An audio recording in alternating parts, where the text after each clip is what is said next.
March 2009. The economy just fell off a cliff. Lehman Brothers, gone. Your neighbor, getting laid off today. Your 401k is literally cut in half, and your mortgage is due in 3 weeks. Now imagine the same exact meeting, but you've got 8 months of cash sitting in a savings account. Same job, same economy, completely different human being. This video is about why, and no, it has nothing to do with discipline or personality. It's about cash. Cold, boring, sitting in an account cash. Not crypto, not index funds, not hustle income, just liquidity. Because here's the thesis almost no one says out loud. Cash is not just emergency protection. Cash is actual power. The power to think clearly. The power to say no. The power to walk away. And once you see how it works, you will never look at your savings account the same way again. Okay, wait, so you're saying most people literally can't cover a $400 emergency? That's wild. The Federal Reserve confirmed it. 45% of American adults. That's not an opinion, that's the data. Like a $400 car repair could destroy someone's whole month. Destroy their month, their sleep, their ability to think straight at work, all of it. Bro, I've literally been that person. You just stop thinking long-term and go full panic mode. That's actually what researchers at Princeton and Harvard found. They called it tunneling. Financial stress eats up about 13 IQ points, the same as pulling an all-nighter. So you're straight up dumber when you're broke. Not because you're dumb, but because the stress is cooking your brain. The brain science. Here's what the research actually shows, and it's kind of unsettling.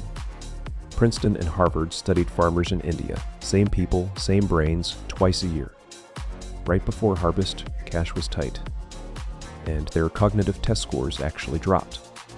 Right after harvest, with cash in hand, scores went back to normal. Same person. The researchers called it the mental tax of scarcity. 13 IQ points consumed just by financial anxiety. That's not about being bad with money. That's your brain running in survival mode. In 2020, millions of people lost their jobs overnight when COVID hit. People with zero savings were forced to sell their stocks, right at the bottom of the crash. The S&P 500 dropped 34% in 5 weeks. And the people who had to sell locked in every single cent of that loss. The people with cash reserves, they bought the dip. Some of them doubled their portfolio by 2021. Same economy, same market, same opportunity. Completely different result. The only variable was liquidity. Economists call what broke people pay extra the poverty premium.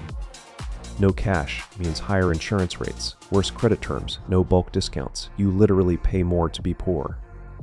Cash in your career. Let me make this super real with a scenario most people haven't thought about. 2 employees. Same company, same skills, same job title. Same manager. Employee A, living paycheck to paycheck, credit card debt, zero savings. Employee B, 8 months of expenses sitting in a high-yield savings account. The manager asks both of them to do unpaid overtime. Again. Employee A smiles, says sure, and goes home stressed out of their mind. Employee B schedules a one-on-one and says, let's talk about what this role actually pays. Same skills. Completely different negotiating position. One has leverage, one doesn't. Think about Elon Musk's 2022 Twitter takeover. Thousands of employees were suddenly asked to commit or quit. The ones who quit immediately? Almost all had financial runway. They could walk. The ones who stayed under terrible conditions? Many had no savings to fall back on. Cash literally decided who had to endure that and who got to choose. Over 10 years, the income gap between employee A and employee B can hit 6 figures. Not because of talent. Not because of education, because of leverage. And leverage comes from one place, having cash in the bank when things get real. Okay, I'm actually getting this now. Like, this isn't just about emergencies, right? Exactly. The emergency fund framing is too small. It's about operating with options. So the reason I couldn't push back at my last job was literally because I needed that paycheck every 2 weeks? You couldn't afford the risk of losing it. That's not weakness, that's math. That's low-key terrifying. Like my boss had power over me because of my bank account, not my skills. That's exactly how it works. Cash is leverage. Debt is the opposite. It transfers the leverage to whoever you owe. So saving money is actually like buying back your own power. That hits different. Now you're thinking like an economist. Cash isn't boring, it's freedom in a savings account. Cash buyers win every time. This principle shows up everywhere, not just careers. Let's talk real estate. Studies show cash buyers pay roughly 9 to 10% less for the same property compared to financed buyers. On a $400,000 home, that's a $36,000 discount just for having cash ready. Why? Because sellers hate risk, financing falls through, appraisals go sideways. Cash just closes. In 2021 and 2022, the housing market was insane, bidding wars everywhere. Cash buyers were winning deals over financed buyers offering more money. That's how real the advantage is. Now zoom out to 2008 and 2009. Housing prices dropped 40 to 50% in some US markets. The people who had cash didn't just survive the crisis, they got generationally rich from it. Warren Buffett called it, he had $20 billion in cash reserves sitting at Berkshire Hathaway. During the crash, he deployed billions into Goldman Sachs, GE, and Bank of America at historic discounts. By 2013, those investments had returned hundreds of percent, not because he was smarter. Because he had liquidity when everyone else was bleeding out. The same pattern plays out in every single crisis: Great Depression, dot-com bust, 2020 pandemic crash. Wealth transfers from the people who are illiquid to the people who are liquid. Every single time. Cash doesn't just protect you in a crash, it turns you into the person buying from the people who got crushed. The 3-stage frameworks. Let's get practical. Here's the 3-stage framework that actually works. Stage 1, $1,000 to $2,000.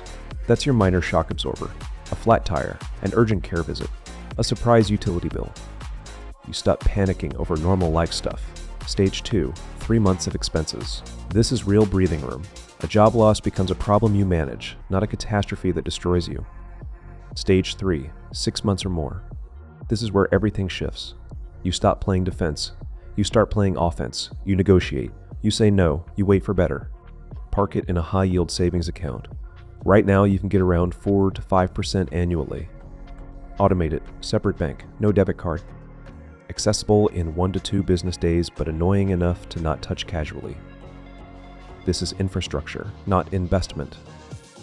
Think of it like the foundation of a house. You don't skip the foundation to get to the cool rooms faster. The house falls without it. Alright, so if I had to sum this up for my followers, what's the one line? Every financial decision you make happens in one of 2 states. You have options or you don't. And cash is literally what gives you options. Correct. Without cash, you accept what's offered. With cash, you negotiate what you deserve.